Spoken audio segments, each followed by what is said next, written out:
great to have you back. I'm excited to talk with you. How has the past 9 months been, and just how has life been in general?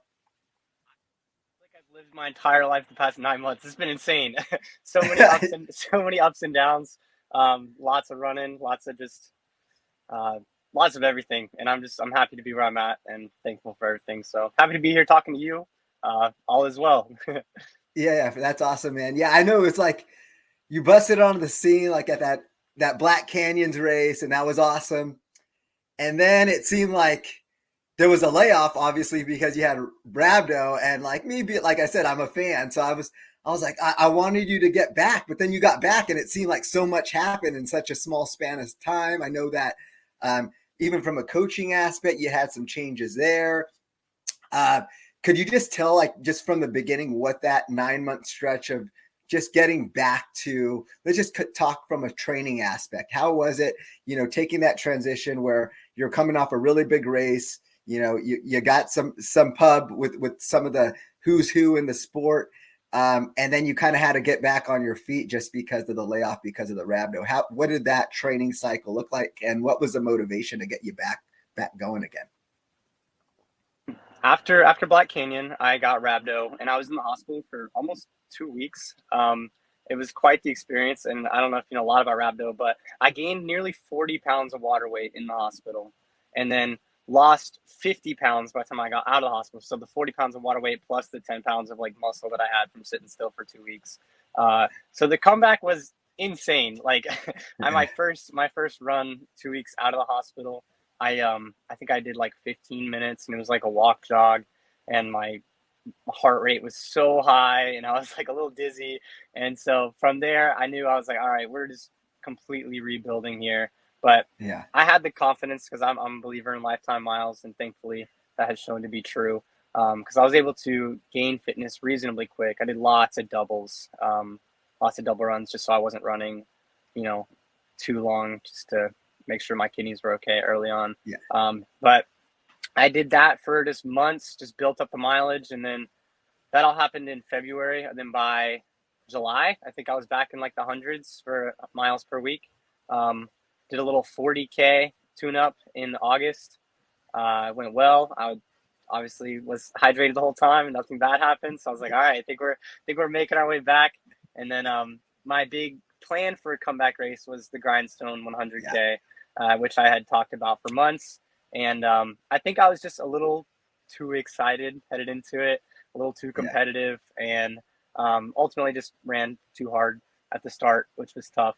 Um, and because of that, I ended up DNFing at mile like 54, I think.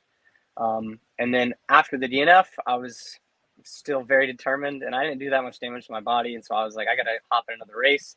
And so, and I talked to David Roach, and we paired up Yeah. like 5 weeks before Grindstone, so which has been an amazing move, by the way. He really is amazing, and he's getting me right. But he was like, you should hop in the Tussey Mountain Back 50 miler, and I was like, okay, let's do it. So I hopped in that, and that was this past weekend, and that one went really well. And that's it. Now we're here. Now you're here. So let's Yep. touch on like all of that, because I want to talk a little bit about, one, let's go to the grindstone. And I want to talk about the David Roach, because he's like amazing coach, but then at the same time, he's just like Leadville setting records, Javelina setting records. He's like setting the standard from an athlete, but then being coached by somebody like that who has a ton of respect, in this sport, that must be amazing. So I definitely want to hear about that as well. But from the grindstone part, what was your biggest, couple of takeaways that you have from? Obviously, I take it it's probably a learning experience for you, and just like, especially from the mental side of things, like, yeah, what's your main takeaway that you could take to make you better moving forward? There's two main things that I feel like I really did wrong leading up to the race or in the race. Leading up to the race, like from a mentality standpoint, it was difficult going into it because I mean I decided to run Grindstone like a month out of the hospital when I was still Yeah, in terrible shape. And so I had a solid 6 months just to think about that one race. And I think just thinking about it every day for 6 months played a factor on me. And then, of course, I put a ton of pressure on myself because coming off of Bandera and Black Canyon, where things went reasonably well, and I did well. I feel like I set a high standard on myself, and so I was prepared to go into Grindstone and just put on a clinic and a show and just run lights out. And I probably should have just played it smarter. But because of that, I like 3 weeks out from the race, I was starting to get really nervous. And like I don't typically get Yeah. nervous for races. I like to race. They're a lot of fun, so I don't get too nervous too often. But just from thinking about it so much, I started getting Yeah. nervous really early on. And then like the week of, I was like having a little bit of trouble eating, like just nervous wreck the whole week, and that played a big factor on me, just overthinking it. And Yeah. then during the race, I think I just let the excitement of like I like I said, thinking about it for months, just Yeah. hop in too early, and I just Yeah. took some of the uphills way too hard. And if you look at like my heart rate, I mean, I was pushing on the uphills, and I think because of that, I just set myself back for the later miles just because I just ran too hard early, even though it felt good. And that's just an inexperience in these type of Yeah. races. It's I'm not used to um, a little bit slower, Yeah. especially in a mountain race like that as well. But a learning Do you experience. Yeah, do you think the like a little bit of just coming off like your injury and getting back, but then also wanting to get back, and kind of prove yourself at the same time, that like you were kind of, for lack of a better word, mind fucking yourself a little Yeah, bit? yeah, yeah, exactly that. 'Cause, yeah, I mean, like I said, after Black Canyon and Bandera, like I had that really high standard. So in my head, it was like kind of an all or nothing race for me, Yeah, which is not exactly a good mindset to have. Um, cool. because I have a lot of races in my future, and Yeah, yeah, I shouldn't have put so much pressure on that one race, but I did, and yeah. that was just kind of silly of me. Cool. Yeah, I mean, yeah, and then you bounce back. I mean, a couple of months later, or even less than that, and you run this 50 miler, which it's USA Track and Field Championships for the 50 mile. I think it's a road 50 mile. Tell me, how was that course? Because I mean, there was like over 5,000 feet in elevation gain. Was it a trail race? Was it a road race? What was the course before we hop into? So it advertises a road race, but I think it was only like Yeah. 12 or 13% like asphalt, and the rest of it was like a gravel road. So there's Oh, got it. no Okay. single track. It was just Is it like a like gravel road. But Fire Road kind of thing, a little yes, bit? exactly that. Yeah, Okay. exactly that. But it was beautiful. Oh my goodness, I've never. Nice. Yeah, it was so nice. But yeah, so it was like still through the mountains, but no single track, so you could keep a pretty good stride the whole time, which is why it ended up being pretty fast. But yeah, so not Cool. completely road though. Fire road. That's cool. So for people listening, the USA Track and Field Association, if you're not familiar, they have different divisions, and they have a 50-mile division, which is awesome. And it's the US pretty much national champions. So Hans is a US champ right now. So congrats, man, on that. Thank you, thank you. I That's appreciate that's it. huge. And then I mean, you got the course record on that. You ran 5 hours, 16 minutes. That's sub 620 miles with 5,000 feet of elevation gain. So, dude, you're back, bro. So I'm back. that's I'm back. how did that feel for your confidence Oh, right so now? good. I mean, I needed like after Grindstone, I was like beating myself up obviously, but then I bounced back within a week and then was ready to go. And then I approached this race completely differently. I decided to not look at the course, not look at the competitors, not look at anything up until like 2 days before the race. I was like, all right, I'm gonna have a look and see what it's looking like, and that helped my mentality a lot. And then I was not. I mean, I haven't told many people this. I was not planning on running that fast. I really Yeah. wasn't. After Grindstone, I was telling myself, I was like, I really just need like a solid finish. Like Mhm. I was of course competing to win, um, but a course record of that magnitude was not quite what I was thinking headed in. Yeah. But luckily, competition. Shout out Will. He got second. He also broke the course Oh record, yeah.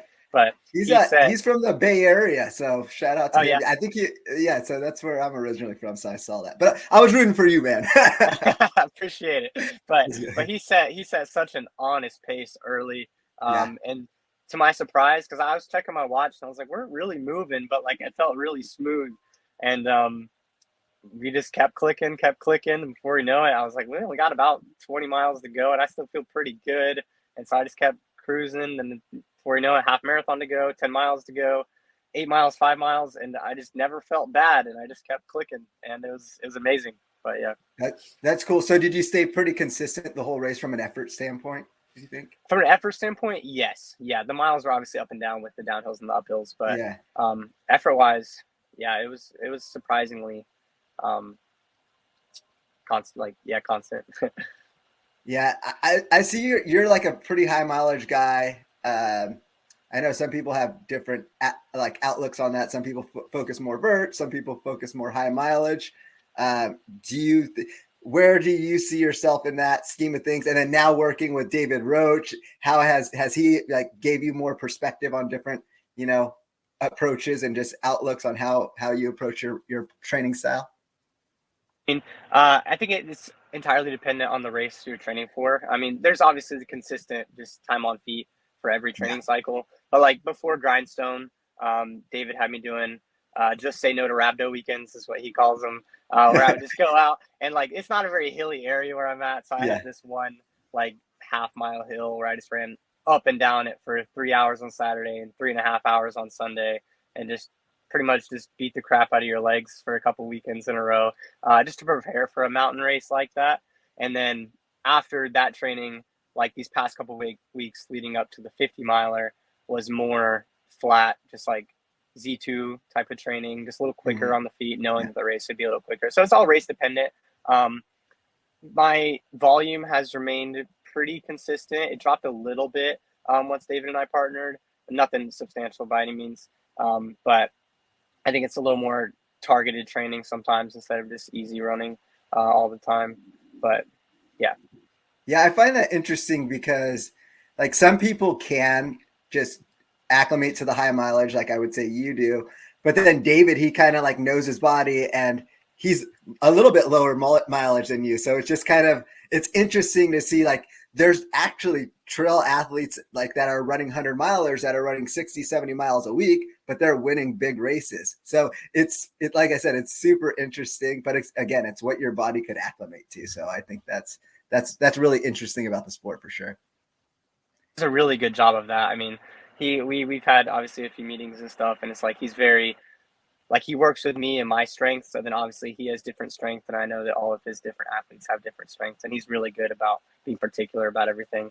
Like I like high mileage. I feel like my recovery is really good. I feel like I can put in a lot of time on feet, and some people might not have that, and they do a lot more biking and stuff. But he's really good at being particular. Nice, awesome. So, of course, I'm sure you're having some downtime right now. Is your season done? What does 2025 look like? Have you hashed anything out for the future? I mean, I'm actually. This is my first day running back. It's Thursday, by the way. A Thursday race on Sunday, so I Yeah, will you're. be, yeah. So I will be running again today, and then this week is kind of just a down week, just a couple of easy runs the rest of the week, and then next week start back up with pretty consistent with what I was doing before the races. So not a whole lot of downtime, but there's really no like my body feels good. I don't have Yeah, any injuries or anything like that, so we're gonna pretty much train through. Won't be racing again until 2025, but 2025 is cool. going to be awesome. I'm super Yeah, excited yeah, yeah. already. I'll be running, like, if we're just going to drop some races, Bandera 50K this year instead of Oh, the sweet. 100K. So I'll go back out Nice. there. Then the big race, Black Canyon 100K, which is Hell going to yeah. be the main big race. And then looking at possibly running canyons as well. And then hopefully, if everything goes according to plan, Western States. But That would that's be that's cool, a man. that's a tough one.